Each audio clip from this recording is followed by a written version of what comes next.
전국 해법을 모색한다. 오늘은 김세현 미래전략개발연구소 상임이사, 조한기 새정치민주연합 서산 태안지역위원장 두 분과 함께하겠습니다. 어서 오세요. 안녕하십니까? 예, 이 교과서 이 국정화, 역사교과서 국정화 추진과 관련해서 비밀 TF가 있느냐 없느냐 이 문제로 오늘 하루 종일 시끄러웠습니다. 여야의 지도부가 모두 이 문제와 관련해서 발언들을 쏟아냈는데, 예, 원유철 새누리당 원내대표 그리고 이종걸 새정치민주연합 원내대표 두 사람의 발언을 한번 확인해 보겠습니다. 정상적으로 일하고 있는 공무원들에 대해서 업무를 방해하고 위협하는 어처구니 없는 일이 벌어지고 있는 것입니다. 즉시 이성을 되찾고 정상으로 돌아갈 것을 강력히 촉구합니다. 정부조직법상의 설치 근거가 박약한 조직이고 별도의 비공개 사무실에서 운영되는 점이 주목됩니다. 정책 지원 조직이라기보다는 5공화국 시절에 악명 높았던 관계기관 대책회의의 실무 조직과 같은 느낌입니다. 예, 조한기 위원장, 먼저 문제 제기하시겠습니까? 예, 저는 국정교과서 문제는 이념 문제가 아니라 상식과 비상식, 선진국과 후진국의 문제라고 봅니다. 지금 후진국에서나 일어날 수 있는 비상식적인 일이 계속 벌어지고 있습니다. 국민의 세금으로 움직이는 공무원들을 그것도 21명이나 인사 관련 없이 은밀한 장소에 몰래 모아놓고 일을 시키는 것이 선진국에서 있을 수 있는 일이 아니라고 저는 생각합니다. 예. 그분들이 한 일이 시민단체나 교육단체의 동향을 파악하고 언론을 관리하고 그 정보를 모아서 청와대에 보고했습니다. 그리고 그 교육부의 비밀 TF에 가담했던 21명의 공무원들은 오늘 출근도 안 했답니다. 대한민국의 공무원들이 이렇게 움직여서 되겠습니까? 하루빨리 비상식을 상식으로, 비정상을 정상으로 돌려놔야 된다고 봅니다. 자, 김세현 이사. 조금 시각이 틀린데요. 지금 오늘 새정치민주연합의 최고위원 정청래 의원은 이런 이야기했습니다. 역사 구테타의 비밀 아지트를 발견했다. 이게 새정치민주연합의 최고위원, 대한민국 국회의원이 할 수 있는 이야기입니까? 어떤 이야기냐면 지금 대한민국 헌법에 따라서 민주적인 절차에 의해서 정당성을 가지고 있는 박근혜 대통령이고 박근혜 정부입니다. 박근혜 대통령이 역사를 바로 세우겠다고 하는데 거기에 따라서 교육부를 지휘해서 태스크 포스팀을 구성해서 역사 바로 세우기를 위한 작업을 하는데 그게 무엇이 잘못됐습니까? 그래서 이것은 새정치민주연합의 정청래 최고위원이 말하는 것처럼 역사 쿠데타의 비밀 아지트, 이렇게 정치 공세를 해서는 안 됩니다. 이것은 지금 먹고 살기 바쁜 국민들에게 이거는 새정치민주연합이 정치 공세일 뿐인 것이 모든 국민들이 알고 있습니다. 그런데 이 문제와 관련해서 국민들이 또 야당에서 합리적 의심을 가질 만한 일들이 이번에 비밀 TF 말고도 여러 건이 있었습니다. 재난 시에나 쓰는 예비비를 44억 원을 몰래 편성했고, 또 과거에 교육부 차관과 교육부 장관 했던 말과 다른 지금 말 바꾸기를 했고, 그리고 어제 드디어 교육부의 비밀 TF까지 나왔습니다. 그렇기 때문에 국민들, 야당의 입장에서 봤을 때는 교육부가 계속 거짓말을 하면서, 청와대가 거짓말을 하면서 이미 국정화 작업을 깊숙이 강행한 것이 아닌가, 이렇게 바라보고 있는 겁니다. 국정화 작업은 이런 것입니다. 저는 고등학교 교사를 해본 적 있기 때문에 말씀드리지만 이 검정이냐 국정이냐 이것은 애들에게 초등학교, 중학교, 고등학교까지 일어나는 애들에게 국가 시민으로서 자라가는 소양을 가르치는 것입니다. 특히 역사에 있어서는 역사 교육은 앞으로 미래를 이끌어 나갈 우리 지도자와 국민을 키우는 일이다 말이죠. 그런데 있어서 국정이라는 건 과거에 있어서 좌편향되고 또 반대한민국적이고 또 근현대사에 있어서는 산업화나 민주화가 우리나라를 이끌고 있는 양기둥입니다. 이 기둥을 균형 잡게 역사 서술을 해줘야 되지, 하나가 잘못됐다, 민주화를 더 중심으로 해서 서술하는 건 잘못된 거거든요. 그런 점에 있어서 어떤 장차관이 이렇다 저렇다 이야기하는 건 그 말을 가지고 말꼬리를 잡는 식이지 선거 공약적인 이 발언이지 절대 그런 건 아닙니다. 그래요. 뭐 두 분이 그 역사교과서 문제에 대해서는 이제 입장을 분명히 다르게 갖고 계신 것 같은데, 지금은 이 교과부, 교육부의 황우여 장관이 국회에서 한 발언, 이를테면은 뭐 이거 청와대가 시켜서 하는 거 아니다, 교육부 차원에서 하는 거다든지, 또는 이병기 비서실장도 뭐 같은 취지로 청와대가 개입하고 있지 않다, 이렇게 국회에서 어쨌든 질의에 답변하는 형식을 통해서 이렇게 했는데, 뭐 이번에 TF 존재는 그냥 인정한 거 아닙니까? 청와대에서도 교육부에서도. 근데 이 TF가 구성된 시점이나 여러 가지로 봐서 이거 위증이다, 이렇게 지금 새정치민주연합에서 공세를 취하고 있거든요. 그 문제에 대해서는 어떻게 설명하시겠습니까, 그러면? 그런 위증 여부보다는 예. 저는 이런 생각이 듭니다. 지금 역사교과서의 국정화만큼 최대 현안이 어디 있습니까? 최고의 국민들의 관심사입니다. 네. 여기에 대해서 총리가 국정화를 하겠다는 거에 대해서는 서로 여야 할 것 없이 동의를 했단 말이죠. 거기서 방법에 있어서 날짜가 틀리고 어쩌고 저쩌고 이걸 가지고 국정화에 대해서 잘못했다 이렇게 판단하는 건 잘못된 것 같고요. 네. 그리고 지금 이 청와대는 정부 부처를 총괄하는 부서입니다. 그 부서에 있어서 상황을 관리하고 태스크 포스팀을 안 만든다는 게 이상한 거죠. 그리고 지난 세월호 때는 어떻게 했습니까? 상황과 관리를 안 한다고 야당에서 뭐라고 하지 않았습니까? 대통령을 뭐 동네 이장보다도 못하게 나와라 책임져라 해놓고, 지금 대한민국 국민들이 가장 중요하게 생각하는 역사교과서에 국정화란 말이 역사를 바로 세우고 자편향되고 반대한민국적인 요소를 없앤다는 이야기거든요. 거기에 대해서 예. 이렇게 위증 논란이 있는 것은 조금 거칠게 비유하자면 도둑질도 손발이 맞아야 하는 건데 손발이 안 맞아서 도둑질하다 들킨 모양새라고 저는 생각합니다.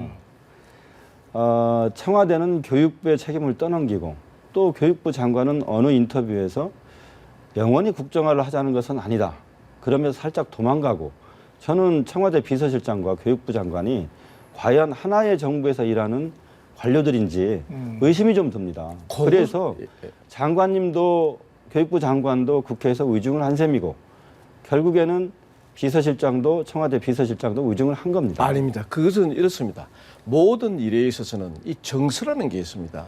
국민들의 정서가 어떠한가 하고 일의 정책을 판단하는 기준이 있단 말이죠. 어떤 기준으로 삼았을 때 청와대에 관여했느냐 안 했느냐 이렇게 판단하는 거고요. 이병기 실장 입장에서 교육부가 당연히 이 일을 처리하는 주도권을 가지고 있다 하기 때문에 교육부의 일이라고 하는 거고요. 또 그다음에 황우여 부총리가 청와대가 알고 있냐 모르고 했냐 했을 때는 정당한 보고에 의해서 대통령에게 보고할 때 그 시점을 기준으로 했을 때 보고냐 아니냐 이렇게 따지는 거기 때문에 그 기준을 가지고 마음속에 있는 걸 가지고 이랬다 저랬다 하면서 그게 위정이다 이렇게 판단하는 건 잘못됐다고 생각합니다. 알겠습니다. 그럼 이 문제는 어떻습니까? 좀 전에 김세현 이사가 이 같은 중요한 문제, 모든 국민이 관심을 갖는 문제를 청와대가 모른 채 하는 것이 오히려 문제다. TF 당연히 구성해서 운영해야 된다. 이제 이런 취지로 말씀하셨죠. 이제 새누리당이나 보수 세력에서도 좀 더 제대로 좀 이 질서 있게 또 좀 강하게 밀어붙이지, 이 황우여 장관이 자꾸 이게 주저하고 타이밍을 놓치고 결단을 못 내리는 바람에 일이 잘못됐다, 이 장관 교체해야 된다, 이런 주장이 나와요. 그건 어떻게 보세요, 그러면? 사실 그 부분은 지난번 비밀 태스크 포스팀 뭐 이렇게 이야기하는데, 저는 한마디로 이야기해서 교육부 습격 사건입니다. 그래서 지금 이제 황우여 부총리가 책임을 질 거냐 안 하냐, 이거는 당연히 뭐 12월 되면은 국회의원인 황우여 부총리는 아마 뭐 출마를 위해서든지 사퇴할 것으로 보고 있고요. 그렇지만 중요한 것은 교육부에 있어서 제대로 된 역사 교과서를 만들기 위해서 공무원들이 모여서 열심히 일하는데 거기에 무슨 정거 농성하듯이 달려가는 예. 이런 거는 잘못된 거 아닙니까? 그렇다면 교육부에서는 정식으로 인사발령을 해서 인원 증강이 필요하니까 교육부 직원들을 이렇게 모아서 작업을 하겠다, 공개적으로 하는 게 옳았고요. 예비비도 44억 원을 국민들 몰래 책정한 게 아니라 공개적으로 책정한 게 옳았습니다. 그 모든 일들을 국민들이 합리적 의심을 할 수 있도록 은밀하게 군사작전을 하듯 처리를 하니까 비밀 TF라는 이름을 붙여도 교육부에서 그걸 인정할 수밖에 없는 아니, 근데 겁니다. 비밀이라는 거는 이게 이제 과정을 언제 어떻게 밝히느냐 이런 거거든요. 그 안에 인사 내용이 있으면 인사날 언제 발표가 난다면 그때 발표가 나는 거지. 그 인사안의 내용에 있어가지고 오늘 이 사람을 어디에 배치하고 어떤 사람을 배치하고 이런 과정까지 소상히 밝혀야 그것이 공개된 것이다. 이래 말하는 거는 비밀이냐 공개냐 이렇게 범위를 넓혀가는 거는 조금 저는 알겠습니다. 좀 예, 이 TF 존재는 확인이 됐는데 이 TF의 성격을 둘러싸고는 여야 간에 또 서로 완전히 다른 시각으로 지금 해석을 하고 있어서 조금 더 지켜보죠. 내일 박근혜 대통령의 국회 시정연설이 있지 않습니까? 대통령이 3년 연속 직접 시정연설에 나서는 것에 대해서는 야당도 상당히 높게 평가하는 것 같습니다. 그런데 지금 상황이 상황이니만큼 이 역사 교과서 국정화 관련된 대통령의 언명이 있을 가능성이 있고 그래서 아예 본회의장에 들어가지 말자 이른바 보이콧 얘기가 나오고 있죠. 결정은 내일 오전에 한다 그랬고요. 조금 전에 박수현 의원의 전언에 따르면 분위기가 보이콧적으로 가는 것 같지는 않습니다. 어떻게 보십니까? 저도 보이콧은 옳지 않다고 봅니다. 예. 그리고 대통령께서 3년 연속 국회에서 내년 예산안에 대해서 시정연설을 하는 것도 높은 점수를 줄 만한 의미 있는 일이라고 봅니다. 네. 다만 이제 두 가지 말씀드려야 되겠는데 하나는 내년 예산안에 관해서도 야당이나 국민들은 생각이 좀 다른 측면이 있습니다. 예를 들면 경로당의 냉난방비 300억 원을 전액 삭감했다든가 누리과정 예산을 축소했다든가 또 교과서 국정화 관련된 예산을 무리하게 넣는다든가 이런 부분은 대통령께서 연설을 하시는 것도 중요하지만 네. 대통령께서 야당이나 국민들의 목소리도 듣는 과정이 좀 필요하다고 봅니다. 예. 이 시정연설이라는 것은 국회법 84조에 대통령이 행정부의 예산안 등과 정책에 대해서 연설하도록 되어 있는 규정에 따라서 박근혜 대통령이 취임하고 난 그해부터 계속해서 3년째 나오고 있고요. 앞으로도 남은 2년 동안 또 나가실 겁니다. 그런데 과거에 노무현 대통령이나 이명박 대통령은 뭐 국민을 위한다고 이랬지만 결국은 임기 동안에 2번씩밖에 못 나갔단 말이죠. 그래서 이 시정연설에 대한 내용은 아까 말씀드린 대로 예산이 뭐 경로당 난방비가 잘못됐다 이런 거에 대해서는 충분하게 상임위에서 논의되고 해서 충분히 넣어야 될 거 넣고 빼고 하면 되지. 대통령이 시정연설을 한다는 것은 대통령이 국민들과 소통하겠다는 의지를 보이는 것입니다. 알겠습니다. 예, 그래요. 이 보이콧은 바람직하지 않다고 또 조한규 위원장도 말씀하셨고, 내일 어쨌든 입장이 좀 달라도 대통령의 시정연설은 행정부 수장으로서 예산을 설명하는 것이기 때문에 입법부라고 하는 헌법기관으로서 그걸 경청하는 것은 일단 그거 꼭 필요할 것 같습니다. 자, 당내 상황도 한 가지씩만 짚어보겠습니다. 시간이 별로 없어서. 먼저 김세현 이사께 윤상현 의원이 주도하는 국가경쟁력 강화 포럼이 오늘 열렸습니다. 윤상현 의원이 정무특보였는데 그 자리를 이제 사임하고 당무에 전념하겠다 이런 상태고 김재현 의원도 마찬가지죠. 그래서 뭔가 이른바 친박이 지금 좀 모이는 거냐, 세를 좀 과시하는 거냐, 이런저런 평가들이 나오고 있는데 어떻게 보시는지요? 저는 윤상현 의원이 이제 정무특보를 끝냈지만 사실은 대통령의 국정 운영에 대한 철학이나 의지를 나는 전달한다 이렇게 보고 있거든요. 네. 그래서 이번 국가 경쟁력 포럼에서 헌법의 가치에 토대한 역사 교과서를 만들겠다는 내용은 이건 친박과 비박의 문제가 아니지 않습니까? 네. 이건 말 그대로 역사를 바로 세우기 위한 좌편향된 반대한민국적인 역사 교과서를 바로 세우고 또 특히나 이게 야당이 독점하고 있는 역사 인식을 바로잡겠다는 겁니다. 지금 지난 교학사 채택 방해 사건 때부터 일어난 일들이 이게 야당과 다 연계가 되어 있다. 그래서 야당이 독점하고 있는 역사 인식을 바로잡아 보겠다. 이것을 윤상현 의원이 국가 경쟁력 포럼에서 이야기한다는 것은 나는 당연하다고 보고 있습니다. 친박 비박 무슨 그런 문제로 볼 일이 아니다 이런 말씀이죠? 그런데 제가 보기엔 좀 다른 것은 오늘 윤상현 의원도 현 당 지도부가 무언가 부족하고 논리가 딸리기 때문에 지금 국정교과서 문제를 가지고 야당한테 밀리고 있다 이런 말씀을 하셨어요. 그리고 지금 윤상현 의원, 김재원 정무특보 복귀하고 두 분 장관님 돌아오시고 그리고 이제 연말 되면 최경환 장관과 황우려 장관도 복귀를 하게 될 텐데 전적으로 이제 친박의 어떤 체제로 당이 변화하는데 뭐 그런 점이 있는 거 아니냐. 예, 그렇습니다. 개파 갈등적 측면이 있는 것 아니냐 이렇게 보시는 것 같고요. 자, 짧게 이제 새정치민주연합 쪽에 그 연판장 있지 않습니까? 79명의 의원이 서명한 연판장. 최규성 의원이 의총 소집한 지 2주이나 됐는데 아직 의총 소집을 안 하고 있다 그러면서 다시 한번 촉구했습니다. 어떻게 될 것 같습니까? 11월 2일 국정교과서 관련 고시가 끝날 때까지는 당에서 다른 의견으로 다른 주제로 힘을 모으는 것을 분산시키는 것은 바람직하지 않다고 보고요.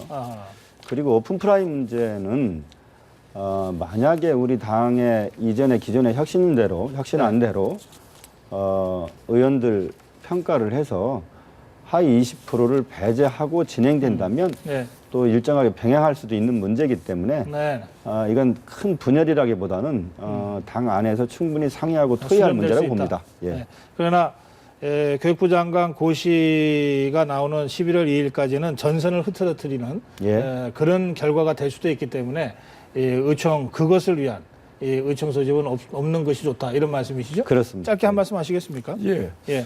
이제 역사 바로 세우기에 대해서 제가 딱 한 말씀을 더 추가하겠습니다.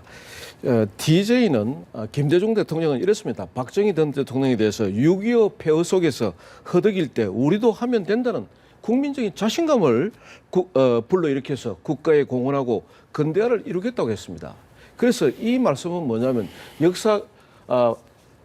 역사교과서를 국정화하는 것에 대해서 내년 총선 이슈로 삼겠다는 문재인 대표가 정치 공학적으로 접근해서는 안 된다. 그리고 야당의 역사 해석을 또 독점해서도 안 된다. 그리고 지금은 화해와 통합과 미래로 가는 역사 교과서를 만드는데 같이 힘을 보태달라는 말씀 드리고 싶습니다. 마무리하면서 그렇게 문제를 제기하시면 제가 발언 기회를 안 드릴 수가 없네요. 마지막으로 제가 짧게 하겠습니다. 30초. 역사에 관한 일은 국민과 역사학자의 판단이라고 생각한다. 어떤 경우든 역사를 정권이 재단해서는 안 된다. 정권의 입맛에 맞게 한다는 의심을 받을 수밖에 없다. 죄송하지만 이 말씀 박근혜 대통령이 2005년에 하신 말씀입니다. 정답 말씀하신 거거든요. 전 이렇게 하는 것이 옳다고 봅니다. 박근혜 대통령은 나라와 국민을 먼저 생각하지 결코 정략적으로 생각하지 않습니다. 김대중 대통령과 박근혜 대통령의 역사와 관련된 발언까지 나왔습니다. 오늘 여기서 마무리하겠습니다. 시간이 너무 됐네요. 고맙습니다. 고맙습니다.